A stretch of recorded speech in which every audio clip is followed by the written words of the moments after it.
Okay, so I have finished the second week. Oh my, this is the second vlog that I'm recording. Um, so I've finished my first full week now of doing KPIs and doing the project overall. Um, and looking back on this full week and looking back at the week previous or the half week previous, I've got to say I have probably failed quite a bit already. I didn't implement smart targets into my method of improving, um, which means that there's just no way of me actually tracking if any of the gains that I've made or any of the improvements that I've made so far have actually been they haven't been measured, and there's no way of proving or tracking that.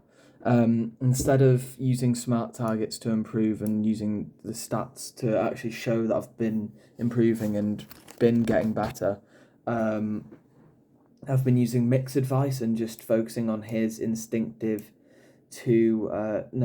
active to instinctive brain method of focusing on a few simple things, and working at them so much that they become natural to the gameplay rather than just something that you have to focus on. Um, but because I've done that, there's no proof. So I've been a bit upset, really, that I've kind of just allowed a full week to go to complete waste because I haven't been doing it properly. So having said that, moving forward, I think there's a few ways that I can maybe try and improve this. So I could, for instance, with Zarya, the higher energy she gets across the course of a game, or the more average energy she has across the course of a game, um, she is likely to deal more damage and have higher elims, usually lower deaths, I'd assume anyway. If proper bubble usage would mean that she's using the bubbles to save her life as well. So I think that maybe reviewing specific stats or tracking relevant stats to the things that I'm trying to improve on a hero could maybe be the way forward. So again, if I'm working on my usage of Zarya bubbles and how I'm getting value out of them and trying to um, make them work, maybe the way forward for that would be to track stats such as damage, elims, assists, deaths. Average energy is another one. To help with this as well a little bit, I've added a new column. I've added a map column and an additional stat. So that could be specified to certain heroes. So for different heroes, they've all got different abilities, and therefore they've got different things that you should be focusing on that is only to them. So for Zarya, that would be average energy. To Sigma, Mick has recommended I do direct hits. But I could also do accretion kills, because those are just accretion kills would be more coming down to the game sense and understanding his playstyle and knowing when and when not to use rock. Whereas his direct hit accuracy would be a mechanical based thing, which I think I will at some point go into developing my mechanics, because that is a very easy to track thing. There's a lot of game modes in custom games for Overwatch. One made by former pro players that analyzes the movement of pro players and top 500 players and puts it into a game mode so you can practice your aim to warm up. So I could implement that at some point, and I think I'm looking towards doing that at this stage. I was also quite upset at myself that I forgot to track some stats. This could be because I was streaming while I play a lot, because I try and balance the both out, but it's not worked so well so far. Not every game I was missing stats, but definitely some key stats in some games, which obviously will hinder my ability to track. Moving forward, I just simply I'm going to focus on it more at the end of the game. Just that should be my one key goal, and remembering to just drop everything, get the screenshot, put the stats down, and then move on to the next game rather than going straight from one thing to the next, or maybe just have a dedicated hour and a half to 2 hours for streaming, and then having a certain amount of time dedicated to stat tracking, or just to make sure that I do get some stats, or not playing Overwatch while I'm streaming and focusing on something else, just doing anything to try and limit the amount of time that they get crossover, or simply just trying to remember. I think the biggest thing for me now going forward is going to be to research how to track contextual data, or researching how to track improvement for contextual factors.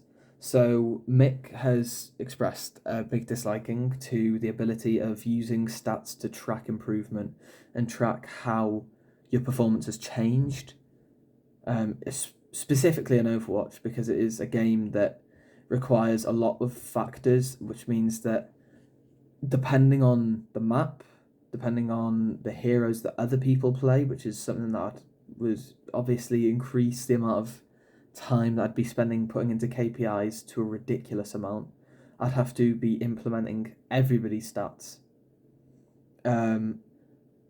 Whereas you can see through watching a VOD how well I've performed. So I'm going to have to do some sort of research. As of right now, I haven't been able to find anything talking about contextually tracking data. I think the closest thing to that would be setting a small target, such as a small contextual target, such as improving bubble usage on Zarya, and then with that in mind, saying I want to improve my average energy overall by 10% within a week. I think that is the only realistic way of trying to do that.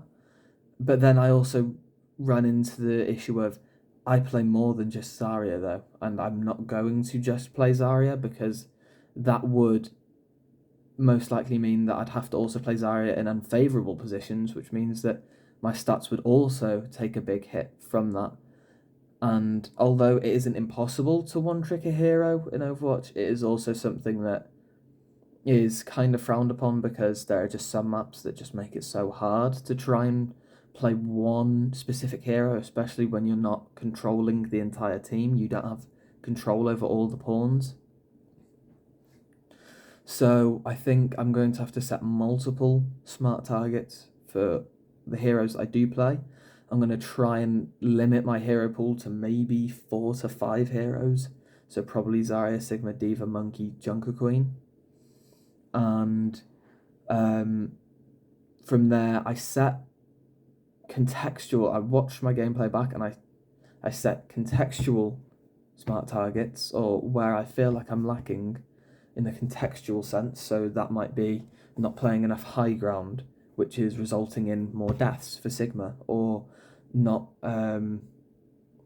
using my defense matrix effectively on D.Va, which is resulting in, again, more deaths.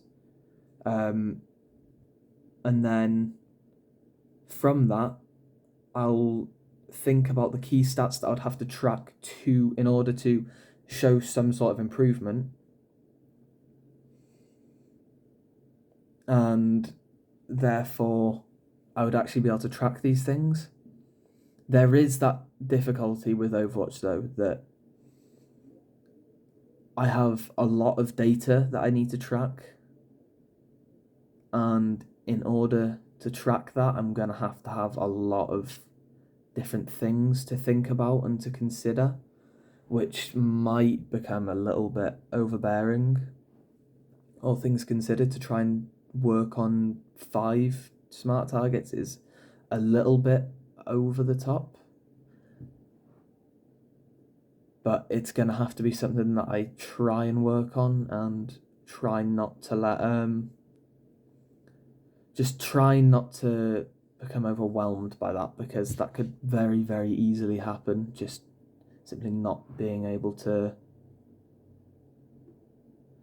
not being able to track all of that or improve on all of that all at once, because trying to set a smart target for 4 different heroes, I might not necessarily end up playing a lot of Sigma because of the maps that I'm playing, which is something to consider. So maybe small improvements across a week. If I play 4 hours, I'm likely going to play every hero, all 5 heroes I set myself to play. Alternatively, I could try and get onto a different account and track my stats that way, but that would also mean though that my rank would be skewed, which could mean that I either play harder or I play better or worse players on different accounts, which also would not be very helpful to anyone.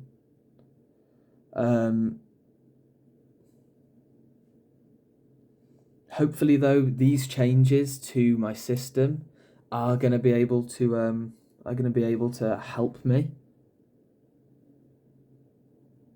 So we'll just see. We'll see how it comes.